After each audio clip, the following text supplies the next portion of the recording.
ધોરણ 12 physics chapter 2ના વધારાના સ્વાધ્યાયનો આ બીજો વિભાગ છે, જેમાં આપણે એક્ઝામ્પલ 2.19થી આગળ વધીએ છીએ. રકમ આ પ્રમાણે છે: જો H2 અણુના બેમાંથી એક ઇલેક્ટ્રોન દૂર કરવામાં આવે તો આપણને હાઇડ્રોજન આણ્વિક આયન H2+ મળે. આ H2+ની ધરાસ્થિતિમાં બે પ્રોટોન વચ્ચેનું અંતર લગભગ 1.5 એંગસ્ટ્રોમ છે અને ઇલેક્ટ્રોન એ દરેક પ્રોટોનથી લગભગ 1 એંગસ્ટ્રોમ અંતરે છે. આ તંત્રની સ્થિતિ ઉર્જા શોધો. સ્થિતિ ઉર્જાના શૂન્ય માટેની તમારી પસંદગી જણાવો. અહીંયા 3 વિદ્યુતભારિત કણોનું તંત્ર રચાય છે, જે આકૃતિમાં દર્શાવ્યા પ્રમાણેનું છે. આ બંને 1 અને 2 પાસે પ્રોટોન છે, જે હાઇડ્રોજન અણુના દરેક પરમાણુના ન્યુક્લિયસમાં રહેલા પ્રોટોન છે. અને અણુ રચાયા બાદનો બાકી બચેલો એક ઇલેક્ટ્રોન આપણે અહીંયા 3 પાસે રજૂ કર્યો છે. રકમમાં આપ્યા મુજબ બંને પ્રોટોન વચ્ચેનું અંતર છે 1.5 એંગસ્ટ્રોમ અને કોઈ પ્રોટોનથી ઇલેક્ટ્રોનનું અંતર છે 1 એંગસ્ટ્રોમ. એટલે આપણને અહીંથી અહીંયાનું અંતરે 1 એંગસ્ટ્રોમ મળે ને અહીંથી અહીંયાનું અંતરે 1 એંગસ્ટ્રોમ મળશે. હવે આપણે જો આ તંત્ર એટલે કે 3 વિદ્યુતભારોના તંત્રની કુલ વિદ્યુત સ્થિતિ ઉર્જા U જોઈતી હોય તો સ્પષ્ટ રૂપે આપણે U બરાબર આવું સૂત્ર લખી શકીએ: U = U12 + U23 + U13. Therefore, U = Ke² upon આપણે અહીંયા 1 અને 2 એટલે બંને પ્રોટોન લીધા છે, જેમની વચ્ચેનું અંતર છે 1.5 × 10⁻10. એટલે અહીંયા છેદમાં r ની જગ્યાએ એટલે કે r12ની જગ્યાએ 1.5 × 10⁻10 મૂક્યા. પછી હવે લઈએ છીએ U23, જેમાં 2 એટલે પ્રોટોન અને 3 એટલે ઇલેક્ટ્રોન. એકનો વિદ્યુતભાર ધન અને બીજાનો ઋણ, એટલે આ પદની નિશાની થઈ ગઈ -Ke × E એટલે E². અને બંને વચ્ચેનું અંતર છેદમાં r23, જે આપણને 1 એંગસ્ટ્રોમ આપ્યું છે, મીટરમાં ફેરવીએ તો 1 × 10⁻10. બરાબર એવી જ કન્ડિશનને એવું જ પદ આપણને U13 માટે પણ મળશે. અને ત્રીજું પદ આવશે U13ની જગ્યાએ -Ke² upon 1 × 10⁻10. હવે આ બધામાંથી સામાન્ય નીકળે અંશમાં Ke², અંશમાં Ke². બરાબર, એટલે આ K એટલે 9 × 10⁻9 લેવાનું છે અહીંયા, અને ગુણાકારમાં E² એટલે 1.6 × 10⁻19². આજે આગળના પદનું મૂલ્ય જૂલમાં હતું, આપણે એને ઇલેક્ટ્રોન વોલ્ટમાં ફેરવવું છે, એટલે અહીંયા એને આપણે 1.6 × 10⁻19થી ભાગાકાર કરી નાખ્યો. હવે જે કૌંસમાં બાકી બચે છે એ રાશિઓ લઈએ તો પહેલા પદમાંથી 1/1.5 બાકી રહે, 1/1.5 બાકી રહે, અને અહીંથી -1 અને અહીંથી પણ -1 બાકી રહે, એટલે ટોટલ થયા -2. મિત્રો, એક થિંગ અહીંયા ધ્યાને લઈએ, છેદમાં આ 10⁻10 છે એ દરેકના છેદમાંથી સામાન્ય લઈએ છીએ 10⁻10, એટલે અહીંયા 10⁻10 છેદમાં 12 નીકળે, જેને ઉપર લઈ જાય એટલે 10⁹ ને બદલે મેં અહીંયા લખ્યા છે 10⁹. આઈ રિપીટ, અહીંયા 10⁹ છે, 9 × 10⁹, જેમાં 10⁻10 છે એ અહીંયા છેદના દરેક પદના 10⁻10 સામાન્ય નીકળ્યા, છેદમાંથી અંશમાં ગયા એટલે 10⁻10 થયા, એટલે એ આપણે 10⁻19 સીધા લીધા.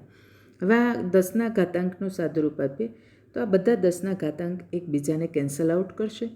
આપણને હવે મળશે આ બાકીના આંકડાઓનો ગુણાકાર એટલે 1.44 × 10 અથવા 14.4, અને આ પદની બાદબાકી એટલે -1.33. હવે બંનેનો ફરી પાછો ગુણાકાર લઈએ તો U = હવે -19.2 ઇલેક્ટ્રોન વોલ્ટ, જે આપણો આ તંત્રની કુલ વિદ્યુત સ્થિતિ ઉર્જાનો ફાઇનલ આન્સર છે. આ તંત્રની સ્થિતિ ઉર્જાનું શૂન્ય મૂલ્ય સ્પષ્ટ રૂપે આપણે જે સૂત્રોનો ઉપયોગ કર્યો છે એ જોતાં અનંત અંતરે લેવું જરૂરી છે. અમસ્તુએ તે આ સૂત્રોમાં U = 1/r હોવાથી જ્યારે r →∞ થશે ત્યારે જ U બરાબર 0 થશે, એટલે આપણે શૂન્ય મૂલ્ય અનંત અંતરે લેવું જોઈએ. ત્યાર પછીનો એક્ઝામ્પલ 2.20, એ અને B ત્રિજ્યાઓ ધરાવતા બે વિદ્યુતભારિત સુવાહક ગોળાઓને એક તાર વડે જોડવામાં આવે છે. બે ગોળાઓની સપાટીઓ પરના વિદ્યુત ક્ષેત્રોનો ગુણોત્તર કેટલો હશે? આ પરિણામનો ઉપયોગ કરી સુવાહકના તીક્ષ્ણ અને ધારદાર છેડાઓ આગળ સપાટ વિભાગો કરતાં વિદ્યુતભારની પૃષ્ઠ ઘનતા વધારે શા માટે હોય છે તે સમજાવો. ચલો આને ઉકેલીએ. એ અને બી ત્રિજ્યાના આ બે ગોળાઓ સુવાહક તાર વડે જોડેલા છે. બંને ગોળાઓ વિદ્યુતભારિત છે. સ્પષ્ટ રૂપે જ્યારે બંને ગોળાને સુવાહક તાર વડે જોડીએ ત્યારે બંને ગોળા પર સ્થિતિમાન સમાન થાય. આપણે એને વી કહીએ તો વી બરાબર પ્રથમ ગોળાનું સ્થિતિમાન એટલે કે ક્યુ એ અપોન સ્મોલ એ બરાબર બીજા ગોળાનું સ્થિતિમાન એટલે કે ક્યુ બી અપોન સ્મોલ બી. હવે બંનેમાં કે સામાન્ય આપણને મળશે આ ક્યુ બીને અહીંયા લઈ જઈએ અને એને સામી બાજુએ લઈ જઈએ તો અહીંયા મળશે ક્યુ એ અપોન ક્યુ બી બરાબર સ્મોલ એ અપોન બી. હવે આપણે વિદ્યુત ક્ષેત્રનું સૂત્ર લઈએ તો ગોળાની સપાટી પરના ક્ષેત્રનું સૂત્ર આપણને મળે E ઇઝ ઇક્વલ ટુ કે Q upon capital R square, જ્યાં કેપિટલ આર એટલે ગોળાની ત્રિજ્યા, જેનો આપણે અહીંયા ઉપયોગ કરીએ અને ઈ એ અપોન ઈ બી ગણીએ તો ઈ અંશમાં હોવાથી એનું સૂત્ર આવે કે ક્યુ એ અપોન એ સ્ક્વેર, જ્યાં એ એટલે ગોળાની ત્રિજ્યા. છેદમાં ઈ બી છે એટલે સૂત્રના અંશ છેદ ઊંધા જતા મૂકી અને આપણે ભાગાકારવાળું ઈ બીનું સૂત્ર લખીએ કે ક્યુ બી અને છેદનો છેદ ગયો અંશમાં એટલે બી સ્ક્વેર આવ્યો અંશમાં. સાદુરૂપ આપીએ તો કે કેન્સલ આઉટ થશે અને આપણને મળશે ઇઝ ઇક્વલ ટુ અહીંથી આવ્યા બી સ્ક્વેર અને છેદમાં અહીંથી આવ્યા એ સ્ક્વેર અને ગુણાકારમાં રહેશે હવે ક્યુ એ અપોન ક્યુ બી. પણ આપણે ક્યુ એ અપોન ક્યુ બી બરાબર મૂકી શકીએ એ અપોન બી એટલે અહીંયા આવશે therefore is equal to b square upon a square ગુણાકારમાં એ અપોન બી. હવે આ સાદુરૂપ આપીએ એટલે એક એ છેદમાંથી નીકળી જશે, એક બી અંશમાંથી નીકળી જશે અને આપણને મળશે therefore A upon A B is equal to B by A. અર્થાત ઓછી ત્રિજ્યાના ગોળા પર સ્થિતિમાન વધુ હશે અને વધુ ત્રિજ્યાના ગોળા પર સ્થિતિમાન ક્ષેત્ર ઓછું હશે. રિપીટ, ઓછી ત્રિજ્યાના ગોળા પર ક્ષેત્ર વધુ હશે અને વધુ ત્રિજ્યાના ગોળા પર ક્ષેત્ર ઓછું હશે. ચાલો કોઈ એક સુવાહક માટે આ સૂત્રનો ઉપયોગ કરીએ. સુવાહકનો જે વિસ્તાર તીક્ષ્ણ છેડો ધરાવે છે ત્યાં આગળ સ્થાનિક રીતે એ વિસ્તારની ત્રિજ્યા નાની થશે. સપાટ છેડો હશે એની વક્રતા ત્રિજ્યા મોટી થશે અને એટલે જો સ્મોલ એ તીક્ષ્ણ છેડો લઈએ તો એ ખૂબ નાનું થાય, બી સપાટ છેડો લઈએ તો બી મોટું થાય અને આપણને b upon A is greater than 1 મળે કારણ કે બી મોટું છે અને એ નાનું છે. જો B upon A is greater than 1 હોય તો આ સૂત્ર પરથી A upon A B should also greater than 1 થાય and therefore A should greater than A B થાય. અને સુવાહકની સપાટી માટે આપણે સૂત્રનો ઉપયોગ કરીએ E is equal to sigma upon epsilon 0 that is E where is A sigma. અને તેથી જો A is greater than A B હોય તો સ્પષ્ટ રૂપે sigma A is greater than sigma B. આમ તીક્ષ્ણ છેડા પાસે વિદ્યુતભારની પૃષ્ઠ ઘનતા વધારે મળે છે, જે હકીકત આપણે સાબિત કરવાની હતી. ત્યાર પછીનો એક્ઝામ્પલ 2.21 લઈએ. બે વિદ્યુતભારો માઇનસ ક્યુ અને પ્લસ ક્યુ અનુક્રમે 0 0 માઇનસ એ અને 0 0 એ બિંદુએ રહેલા છે. તો એમાં પહેલું 0 0 ઝેડ અને એક્સ વાય 0 બિંદુઓએ વિદ્યુત ક્ષેત્ર કેટલું થશે. બીજું પૂછ્યું છે સ્થિતિમાન ઉગમ બિંદુથી કોઈ બિંદુના અંતર સ્મોલ આર પર જ્યાં r upon A is much more greater than 1 હોય ત્યારે કેવી રીતે આધારિત છે તે દર્શાવતું સૂત્ર મેળવો.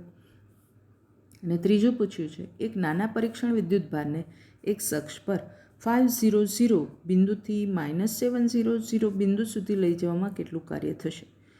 જો પરીક્ષણ વિદ્યુતભારનો માર્ગ તે જ બે બિંદુઓ વચ્ચે એક અક્ષ પર ન હોત તો જવાબમાં ફેર પડત. ચલો આપણે આ પ્રશ્નને ઉકેલીએ. મિત્રો, આ પ્રશ્નો પણ ખાસો લાંબો છે અને એટલે 4 કે 5 માર્ક માટે પૂછાય એ પ્રકારનો છે. એટલે આ પ્રશ્નને 2-3 વાર ઉકેલીને ધ્યાનથી સમજવો જોઈએ. આપણે અહીંયા જે પ્લસ ક્યુ અને માઇનસ ક્યુના યામ આપ્યા છે એ પરથી ખબર પડે કે પ્લસ ક્યુને માત્ર ઝેડ યામ છે, માઇનસ ક્યુને પણ માત્ર ઝેડ યામ ઋણ ઝેડ દિશામાં છે. એટલે આપણે જો અહીંયા યામ પદ્ધતિનો ઉદ્ગમ આ બિંદુઓ પાસે પસંદ કરીએ અને આ રીતે ઝેડ અક્ષ પસંદ કરીએ તો પ્લસ ક્યુ વિદ્યુતભાર અહીંયા 0 0 એ યામવાળા બિંદુ કેપિટલ એ પાસે હશે. માઇનસ ક્યુ વિદ્યુતભાર એ 0 0 માઇનસ એ યામવાળા બિંદુ કેપિટલ બી પાસે હશે. અને આપણને એક વિદ્યુત ડાયપોલનું તંત્ર મળે જેનું કેન્દ્ર આપણે ઉગમ બિંદુ પર મૂકેલું છે. અને ઓથી પ્લસ ક્યુનું અંતર સ્મોલ એ છે, ઓથી માઇનસ ક્યુનું અંતર પણ સ્મોલ એ છે. આપણે હવે 0 0 ઝેડ જેવા બિંદુ પાસે વિદ્યુત ક્ષેત્ર ગણવા માંગીએ છીએ. તો અહીંયા આપણે બિંદુ પી પસંદ કર્યું છે, અહીંયા જેનો યામ છે 0 0 ઝેડ, કારણ કે એનું માત્ર ઝેડ યામ છે એટલે ઝેડ અક્ષ ઉપર આવે છે. અને આ પી બિંદુ પાસે હવે પ્લસ ક્યુ વડે પણ વિદ્યુત ક્ષેત્ર આવશે જેને ઈ પ્લસ કહીએ, માઇનસ ક્યુ વડે વિદ્યુત ક્ષેત્ર આવશે જેને ઈ માઇનસ કહીએ. તો પી પાસેનું કુલ વિદ્યુત ક્ષેત્ર ઈ પી સદિશ ઇઝ ઇક્વલ ટુ સદિશ ઈ પ્લસ પ્લસ સદિશ ઈ માઇનસ. સ્પષ્ટ રૂપે આપણે અહીંયા દિશાઓનો વિચાર કરીએ તો આ ધન વિદ્યુતભાર વડે પી બિંદુ પાસેની ઈ પ્લસની દિશા છે વિદ્યુતભારથી દૂર તરફની હશે. ઋણ વિદ્યુતભાર વડે પી પાસે વિદ્યુત ક્ષેત્રની દિશા વિદ્યુતભાર તરફ એટલે માઇનસ ક્યુ તરફની હશે, એટલે આ ઈ માઇનસની દિશા થશે અને આ ઈ પ્લસની દિશા થશે. એટલે ઈ પ્લસ અને ઈ માઇનસ બંને પરસ્પર વિરુદ્ધ દિશામાં છે. અને એટલે આપણને માત્ર મૂલ્ય લઈએ તો ઈ પી બરાબર ઈ પ્લસ માઇનસ ઈ માઇનસ આ પ્રકારે સૂત્ર મળે. એન્ડ ધેરફોર ઈ પી બરાબર હવે ઈ પ્લસ ગણીએ તો કે ક્યુ અપોન આર સ્ક્વેર, એમાં આર એટલે આ પ્લસ ક્યુથી પી બિંદુનું અંતર, ઓથી પીનું અંતર ઝેડ છે, એમાંથી ઓથી ક્યુનું અંતર એ બાદ કરીએ એટલે ક્યુથી પીનું અંતર મળે, એટલે કે ઝેડ માઇનસ એ જેટલું અંતર મળે. આપણે અહીંયા આર સ્ક્વેરની જગ્યાએ મૂકવું પડે ઝેડ માઇનસ એનો સ્ક્વેર. એ રીતે માઇનસ ક્યુ વિદ્યુતભારથી પી બિંદુનું અંતર થશે ઝેડ પ્લસ એ, અને આપણને બીજું પદ મળશે માઇનસ કે ક્યુ અપોન ઝેડ પ્લસ એનો સ્ક્વેર, જેનું સાદુરૂપ આપીએ લસા લઈને સાદુરૂપ આપીએ છીએ. તો એમાં કે ક્યુ બંને પદમાં સામાન્ય એટલે એમને મૂકી દીધા. પછી લસા લઈએ એટલે છેદમાં બે વર્ગના તફાવતના અવયવ આવે છે એટલે એ થશે Z square minus A square, અને એ સમગ્રનો થશે સ્ક્વેર જે આપણે અહીંયા રજૂ કર્યો છે. ઉપરાંત અહીંયા અંશમાં આવશે ઝેડ પ્લસ એનો સ્ક્વેર અને એમાંથી બાદ કરવા પડશે ઝેડ માઇનસ એનો સ્ક્વેર. મિત્રો, આપણે અવયવ અને વિસ્તરણવાળા ટોપિકમાં 8 9 10માં શીખી ગયા છીએ કે બે પૂર્ણ વર્ગ પદાવલીઓ છે સમાન પદવાળી, ઝેડ પ્લસ એનો સ્ક્વેર અને બીજી ઝેડ માઇનસ એનો સ્ક્વેર.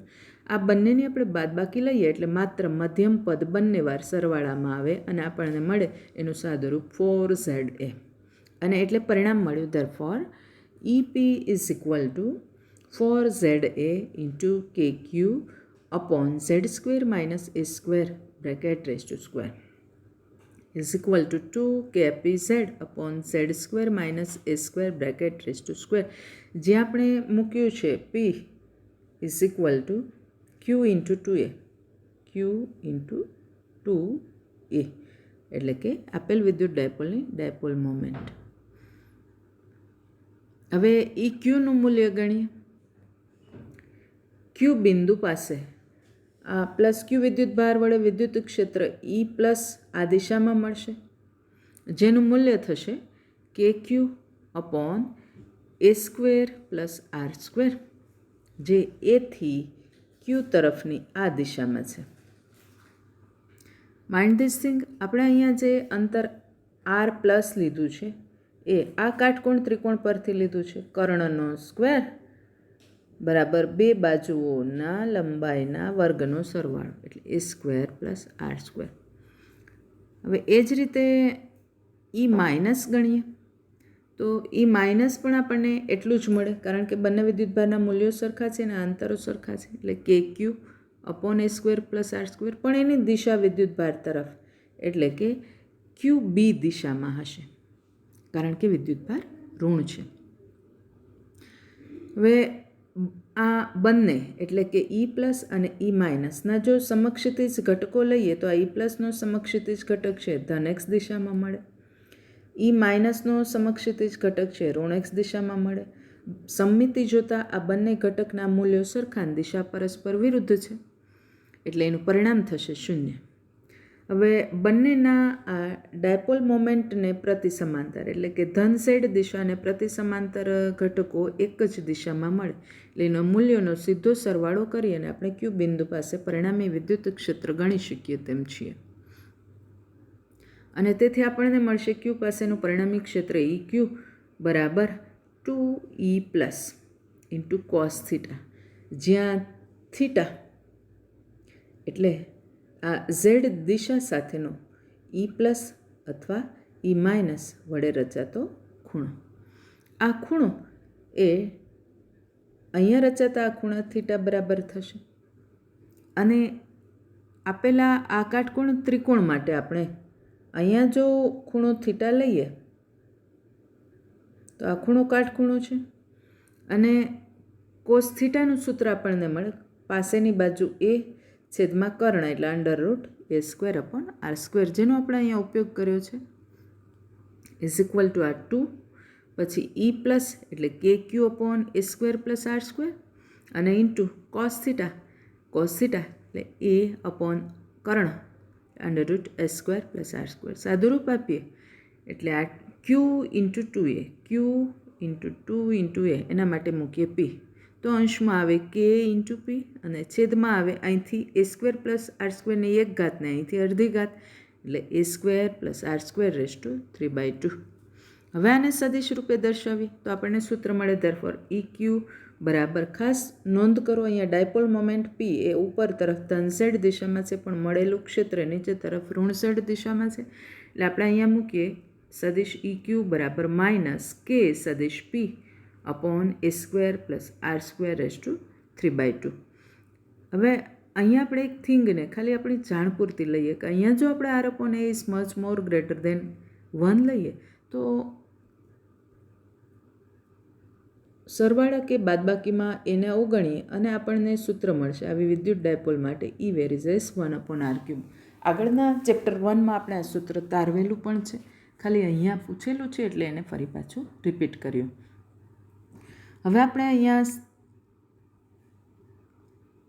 ડાયપોલના કેન્દ્ર O એટલે કે ઉગમ બિંદુ O થી સ્મોલ r અંતરે રહેલા P બિંદુ પાસે સ્થિતિમાન ગણવું છે. તો સ્પષ્ટ રૂપે આ ઝેડ અક્ષ પર રહેલી ક્યુ અને માઇનસ ક્યુની કન્ડિશન અને ડાયપોલનું કેન્દ્ર O થી r અંતરે આવ્યું અહીંયા બિંદુ P. આ બિંદુ Pનું ક્યુથી અંતર r પ્લસ અને માઇનસ ક્યુથી અંતર r માઇનસ લઈએ તો આપણને હવે બિંદુ P પાસે સ્થિતિમાન VP બરાબર ક્યુ વડે P પાસે સ્થિતિમાન KQ/r પ્લસ અને માઇનસ ક્યુ વડે P પાસે સ્થિતિમાન માઇનસ KQ/r માઇનસથી મળે. બંને પદમાંથી KQ સામાન્ય, લસા લઈએ એટલે છેદમાં r plus into r minus પણ સામાન્ય, કૌંસમાં બાકી બચે પહેલા પદનો ગુણાકાર થશે r માઇનસ સાથે એટલે પહેલા પદમાં 1 બચ્યા હતા એને r માઇનસ સાથે ગુણાકાર આપ્યો એટલે r માઇનસ અને માઇનસ બીજા પદમાં આવશે r પ્લસ. લસા લેવાને કારણે આ બંને આવ્યા છે. હવે આકૃતિની ભૂમિતિને આપણે અહીંયા ચેક કરીએ. આપણે જોઈએ છીએ r minus minus r plus, તો આ માપ છે r માઇનસ, એમાંથી આ માપ r પ્લસ બાદ કરવું છે અને આપણને કન્ડિશન આપે છે r/a is much more greater than 1, that is r છે એ સ્મોલ એ કરતાં ખૂબ મોટું છે. આ સંદર્ભમાં આપણે એ બિંદુમાંથી BP પર લંબ દોરીએ, લંબપાદ મળે એમ તો આપણને r minus minus r plus કરીએ તો જે માપ બાકી બચે એ BM જેટલું મળે, કારણ કે આ બંને માપ સરખા થઈ જાય અને આ આખા માપમાંથી આટલું માપ બાદ કરતાં આપણને BM મળે, જેનો આપણે અહીંયા ઉપયોગ કરશું. આ BM એ આપણે કાટકોણ ત્રિકોણ AMB પરથી મેળવીએ. જો અહીંયા ખૂણો થીટા હોય, આ ખૂણો જો થીટા હોય તો આ BM એ ખૂણાની સામેની બાજુ થશે અને આપણને મળશે કર્ણ AB બરાબર 2a. ચલો આપણે એનો અહીંયા ઉપયોગ કરીએ.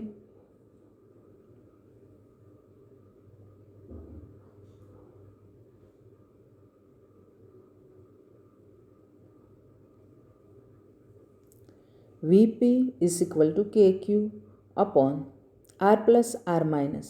અહીંયા આર એ કરતાં ખૂબ મોટું હોવાથી આર પ્લસને લગભગ એ જેટલું અને આર માઇનસને લગભગ એ જેટલું લઈને r plus into r minus બરાબર આર સ્ક્વેર લઈ લઈએ. અહીંયા છેદમાં મૂકીએ આર સ્ક્વેર અને ગુણાકારમાં આવ્યા બીએમ. ચાલો હવે બીએમ મેળવીએ.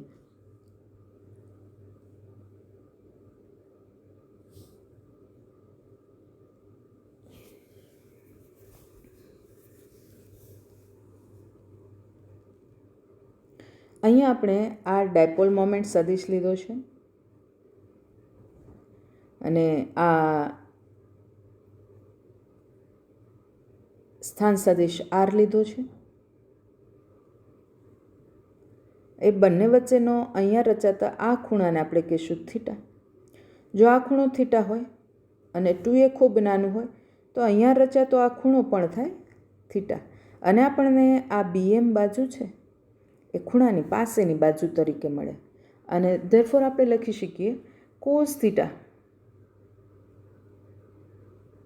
બરાબર બીએમ છેદમાં એ બી. આના પરથી મળશે ધેરફોર બીએમ બરાબર એ બી ગુણાકારમાં કોસ થીટા, જેમાં એ બી માટે આપણે ડાયપોલ લેન્થ 2a મૂકશું અને આપણને હવે સૂત્ર મળશે. ધેરફોર અહીંયા બીએમની જગ્યાએ મૂક્યું 2a cos theta K Q upon R square 2a cos theta. આપણને વીપીનું સૂત્ર મળ્યું. એમાં આ ક્યુ ઇન્ટુ 2a એટલે dipole moment. Therefore VP is equal to KP into cos theta upon R square. હવે પી ઇન્ટુ કોસ થીટા એટલે સદિશ પી ડોટ આર કેરેટ અને એટલે વીપી બરાબર કે સદિશ P dot R caret upon R square. સમીકરણ પરથી સ્પષ્ટ છે કે V P varies 1 upon R square મળે છે. હવે એમાં પ્રશ્ન સી ઉકેલીએ. આપણને આપેલી રચના એ ઝેડ અક્ષ પરની એક વિદ્યુત ડાયપોલ છે અને ડાયપોલનું કેન્દ્ર ઉગમ બિંદુ પર છે. આપણને જે બે બિંદુઓ વચ્ચે વિદ્યુતભાર પરીક્ષણ વિદ્યુતભારને ગતિ કરાવવાનું કહ્યું છે એ બંને બિંદુઓ એક અક્ષ ઉપર છે અને આપણે ગતિ પણ એક અક્ષ ઉપર કરાવવાની છે. અહીં જો ડાયપોલ પોતે ઝેડ અક્ષ ઉપર હોય અને એનું કેન્દ્ર ઉગમ બિંદુ પર હોય તો XY સમતલ એ ડાયપોલનું વિષુવરેખીય સમતલ થશે અને આપણે કરવાનું થતું પરીક્ષણ વિદ્યુતભારનું સ્થાનાંતર એ એક્સ અક્ષ પર એટલે કે વિષુવરેખીય સમતલમાં થશે. અને વિષુવરેખીય સમતલના બધા બિંદુઓ માટે V બરાબર 0 હોવાથી W is equal two Q0 પરીક્ષણ વિદ્યુતભાર ગુણાકારમાં V2 માઇનસ V1 બરાબર 0 થશે. એક થિંગ અહીંયા નોટિસ કરીએ. અહીંયા આપણે એક્સ અક્ષ સિવાયનો કોઈ પણ માર્ગ લઈએ તો પણ W એ શરૂઆતના અને અંતિમ સ્થાન ઉપર જ આધાર રાખતું હોવાથી અને આ બંને સ્થાન એક્સ અક્ષ પર જ હોવાથી W બરાબર કોઈ પણ પરિસ્થિતિમાં આપણને 0 મળે. ત્યાર પછીનો એક્ઝામ્પલ 2.22. આકૃતિ 2.34માં વિદ્યુત ચતુર્ધ્રુવી તરીકે ઓળખાતી વિદ્યુતભારોની ગોઠવણ દર્શાવેલી છે. ચતુર્ધ્રુવીની અક્ષ પરના બિંદુ માટે કે જેના માટે r upon A is much more greater than 1 હોય તેના માટે સ્થિતિમાન એ સ્મોલ આર પર કેવી રીતે આધારિત છે તે દર્શાવતું સૂત્ર મેળવો અને વિદ્યુત ડાયપોલ અને વિદ્યુત મોનોપોલ એટલે કે એકલ વિદ્યુતભાર માટેના આવા સૂત્રથી તમારું પરિણામ કેવી રીતે જુદું પડે છે તે જણાવો. ચલો આને ઉકેલી. આ આકૃતિ 2.34 અહીંયા આપણે રજૂ કરી છે. આ પહેલા બિંદુ પાસે ક્યુ વિદ્યુતભાર છે, બીજો ક્યુ વિદ્યુતભાર અહીંયા છે અને ત્રીજા બિંદુ પાસે તદ્દન નજીક માઇનસ ક્યુ વિદ્યુતભારો બે વાર રહેલા છે એટલે એને ટોટલ -2q વિદ્યુતભાર તરીકે પણ આપણે લઈ શકીએ. આ રીતે તૈયાર થતી રચનામાં આ -2qથી બંને ક્યુ વિદ્યુતભારો એ સ્મોલ એ જેટલા અંતરે છે અને જે રચના તૈયાર થાય છે એને ક્વાડ્રુપોલ કહેવાય અથવા વિદ્યુત ચતુર્ધ્રુવી કહેવાય. આ વિદ્યુત ચતુર્ધ્રુવીની ત્રણેય વિદ્યુતભારોને જોડતી રેખા એટલે ચતુર્ધ્રુવીની અક્ષ. આપણને જે બિંદુ P આપ્યું છે એ ચતુર્ધ્રુવીની અક્ષ પરનું બિંદુ આપ્યું છે. ચલો આપણે ત્યાં પરિણામી સ્થિતિમાન ગણવાની શરૂઆત કરીએ. P બિંદુ પાસેનું પરિણામી સ્થિતિમાન VP બરાબર 1 પરના વિદ્યુતભાર Q વડે મળતું P પાસેનું સ્થિતિમાન VP1 પ્લસ 2 પરના વિદ્યુતભાર Q વડે P પાસે મળતું સ્થિતિમાન VP2 પ્લસ 3 પરના વિદ્યુતભાર -2q વડે P પાસે મળતું સ્થિતિમાન VP3. હવે આ ત્રણ કેસના વિદ્યુતભારો બિંદુવત વિદ્યુતભારો છે, એટલે આપણે VP1 માટે લખી શકીએ VP ઇઝ ઇક્વલ ટુ VP1ની જગ્યાએ KQ અપોન P થી 1નું અંતર, એટલે આ અંતર છે સ્મોલ આર, આ અંતર છે A, એટલે ટોટલ અંતર થશે R પ્લસ A. બીજું VP2 એના માટે લખીએ વિદ્યુતભાર છે Q, એટલે KQ અપોન આ 2નું P થી અંતર, એટલે આખા અંતર આરમાંથી આપણે આ એ બાદ કરીએ એટલે આપણને અંતર મળે R માઇનસ એ. અને પછીનો વિદ્યુતભાર છે માઇનસ, એટલે અહીંયા નિશાની થઈ જશે માઇનસ, અને વિદ્યુતભાર 2Q છે એટલે -2KQ અપોન આ P થી -2Qનું અંતર આપણે આપી દીધું છે R જેટલું, એટલે છેદમાં મૂકીએ R. હવે લસા લઈને સાદુરૂપ આપીએ તો આ બધા પદમાંથી KQ સામાન્ય અને લસા લીધો જેમાં R અને આ બે વર્ગનો તફાવતના અવયવ છે, એટલે કૌંસમાં લખીએ R² માઇનસ A². લસા લીધો છે એટલે પહેલા પદમાં અંશમાં હવે આવશે આ બંને R ઇન્ટુ R માઇનસ એ, બીજા પદમાં અંશમાં આવશે આ બંને R પ્લસ એ ઇન્ટુ R, અને ત્રીજા પદમાં અંશમાં આવશે આ માઇનસ અને 2, અને ગુણાકારમાં આ બંને પદ R પ્લસ એ ઇન્ટુ R માઇનસ એ. હવે આ કૌંસમાં આવેલા બધા પદનું સાદુરૂપ આપીએ તો આપણને મળશે therefore VP is equal two કૌંસની બહારના પદ એમને એમ KQ upon R in bracket R² minus A². કૌંસમાં કૌંસ ખોલીને સાદુરૂપ આપીએ તો પહેલા કૌંસનું સાદુરૂપ R² માઇનસ RA, બીજા કૌંસનું સાદુરૂપ પ્લસ R² પ્લસ RA, અને આ ત્રીજા પદમાં સાદુરૂપ એક સાથે સાદુરૂપ આપીએ છીએ, અહીંયા R² માઇનસ A² આવશે, અવયવનું સાદુરૂપ આપશો એટલે, અને ગુણાકારમાં 2 છે, વળી આ ઋણ નિશાની છે એટલે પહેલું પદ માઇનસ થશે ને -A² વાળું બીજું પદ પ્લસ થઈ જશે, અને આપણને આ પદનું સાદુરૂપ આવશે -2R² પ્લસ 2A².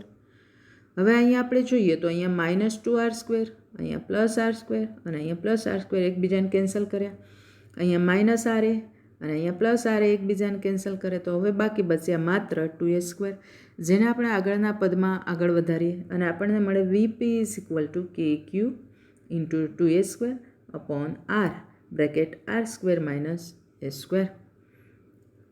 જો આપણે R upon A is much more greater than 1 લઈએ તો સરવાળા કે બાદબાકીમાં આપણે A અથવા A² વાળા પદને અવગણી શકીએ, એટલે આપણે અહીંયા A² ને લખીએ કે ન લખીએ સરવાળા બાદબાકીમાં કંઈ ફેર પડશે નહીં, અને આપણને મળશે therefore VP is equal two KQ into 2A² upon R into R², એટલે R³ અને એટલે VP વેરીઝેસ 1/R³. આ લેસનમાં આપણે જોયું છે એમ એકલ વિદ્યુતભાર એટલે કે મોનોપોલ માટે આપણને મળે V બરાબર KQ અપોન R, એટલે કે V વેરીઝેસ 1 અપોન R. વિદ્યુત ડાયપોલ માટે આગળના દાખલામાં લીધું તો એમ V વેરીઝેસ 1 અપોન R² મળ્યું હતું. હવે ક્વોડ્રુપોલ માટે અહીંયા મળ્યું V વેરીઝેસ 1 અપોન R³. આમ અહીં આ સંબંધ એ ડાયપોલ અને મોનોપોલ કરતાં થોડો જુદો મળે છે. ત્યાર પછીનો એક્ઝામ્પલ 2.23 લઈએ. એક ઇલેક્ટ્રિક ટેકનિશિયનને એક પરિપથમાં 1 કિલો વોલ્ટને સમાંતર 2 μFના કેપેસિટરની જરૂર છે, એટલે કે એણે જે કેપેસિટરનું સંયોજિત જોડાણ જોઈએ છીએ એના PD એને જોઈએ છીએ 1 કિલો વોલ્ટ એટલે કે 1000 વોલ્ટ, અને એનું સમતુલ્ય કેપેસિટન્સ જોઈએ છીએ 2 μF જેટલું. તેની પાસે 1 μFના મોટી સંખ્યાના કેપેસિટર પ્રાપ્ય છે જે દરેક 400 વોલ્ટ કરતાં વધુ સ્થિતિમાન સહી શકે તેમ નથી. એવી શક્ય ગોઠવણ દર્શાવો કે જેમાં લઘુત્તમ સંખ્યાના કેપેસિટરની જરૂર પડે. સ્પષ્ટ રૂપે અહીંયા આપણે આ સમાન મૂલ્યના એટલે કે 1 μF મૂલ્ય અને 400 વોલ્ટના PD ખમી શકતા કેપેસિટર્સનું એવું સંયોજન તૈયાર કરવાનું છે, સંયોજિત જોડાણ તૈયાર કરવાનું છે કે જેમાં ઓછામાં ઓછા કેપેસિટર વપરાય અને છતાં એનું સમતુલ્ય કેપેસિટન્સ 2 μF મળે અને એના સમાંતર 1 કિલો વોલ્ટના વોલ્ટેજે ખમી શકે. આપણે આના માટે ધારો કે n કેપેસિટરને શ્રેણીમાં જોડી અને શ્રેણી જોડાણ તૈયાર કરીએ છીએ. આવી એક શૃંખલા જેમાં n કેપેસિટર સમાન મૂલ્યના એટલે કે 1 μFના શ્રેણીમાં જોડાયેલા હોય તો એનું સમતુલ્ય કેપેસિટન્સ CS બરાબર આપણને મળશે 1/n μF.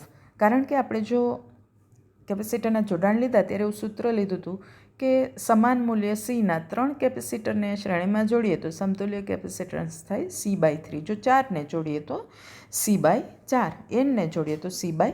એન, અને અહીંયા સી બરાબર 1 મ્યુએફ છે એટલે સી બાય એન બરાબર થશે 1/n મ્યુએફ, જે આપણે અહીંયા લીધેલું છે.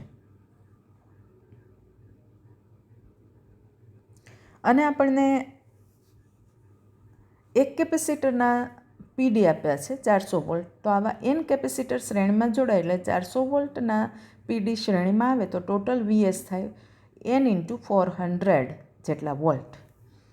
હવે આપણે આગળ ધારીએ કે ધારો કે આવી એમ શ્રેણીઓ તૈયાર કરી અને આ બધી શ્રેણીઓને સમાંતરમાં જોડી દઈએ. જે જોડાણ તૈયાર થશે ને આ પ્રકારે થશે. આવી એક શ્રેણી, એને સમાંતરમાં આવી બીજી શ્રેણી,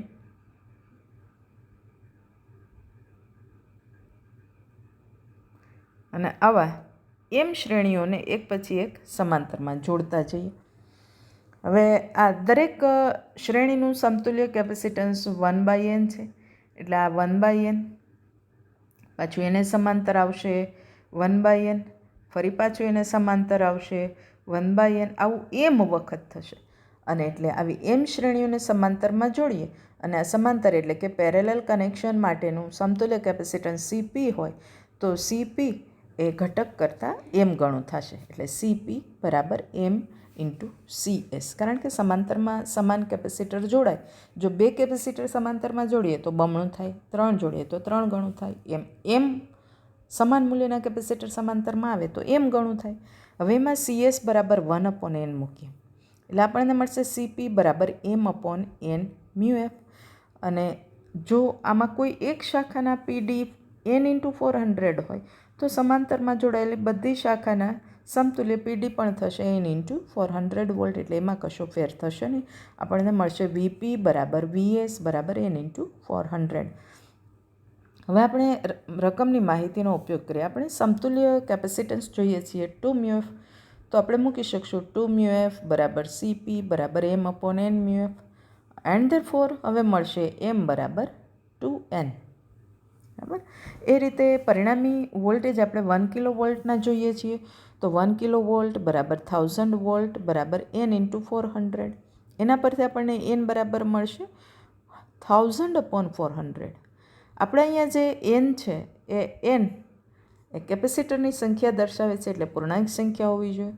અને સ્પષ્ટ રૂપે આ પૂર્ણાંક n એ 1000/400 થી મોટો અથવા એના જેટલો હોવો જોઈએ. Therefore, n should be greater than or equal to 1000/400. એક કન્ડિશન અહીંયા ઇક્વલને બદલે greater than or equal to એટલા માટે પસંદ કરી છે અને એટલે આપણને મળશે n should be greater than or equal to 2.5.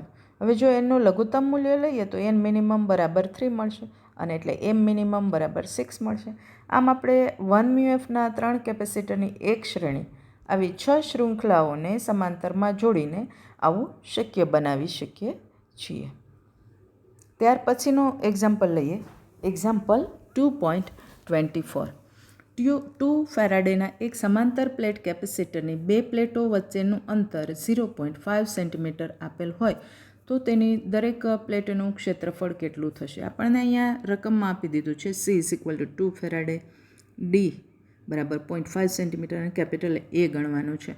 હવે સમાંતર પ્લેટ કેપેસિટરના કેપેસિટન્સનું સૂત્ર મળે C = ε0A/d. એના પરથી A = CD/ε0, જેમાં C એટલે 2, D એટલે 0.5 × 10⁻² અપોન ε0 એટલે 8.85 × 10⁻12. સાદુરૂપ આપીએ એટલે A બરાબર 0.1130 × 1010 મીટર સ્ક્વેર મળે. હવે એમાં દશાંશ ચિહ્ન 4 આંકડા જમણી તરફ ખસેડીએ એટલે અહીંયા 10⁶ ઘાતાંક થઈ જશે અને જવાબ મળશે A બરાબર 1130 × 10⁶ મીટર સ્ક્વેર. એમાં 10⁶ મીટર સ્ક્વેર એટલે કિલોમીટર સ્ક્વેર. આવું મૂકીએ એટલે આપણને એ બરાબર મળશે 1130 કિલોમીટર સ્ક્વેર. સ્પષ્ટ રૂપે આ ક્ષેત્રફળ ખૂબ મોટું છે એટલે આપણે કહી શકીએ કે ફેરાડે એકમ ઘણો મોટો છે. વિદ્યાર્થી મિત્રો, આશા રાખું છું કે બધું વ્યવસ્થિત સમજાયું હશે. છતાં પણ જો કશું ન સમજાયું હોય તો અવશ્ય પૂછો.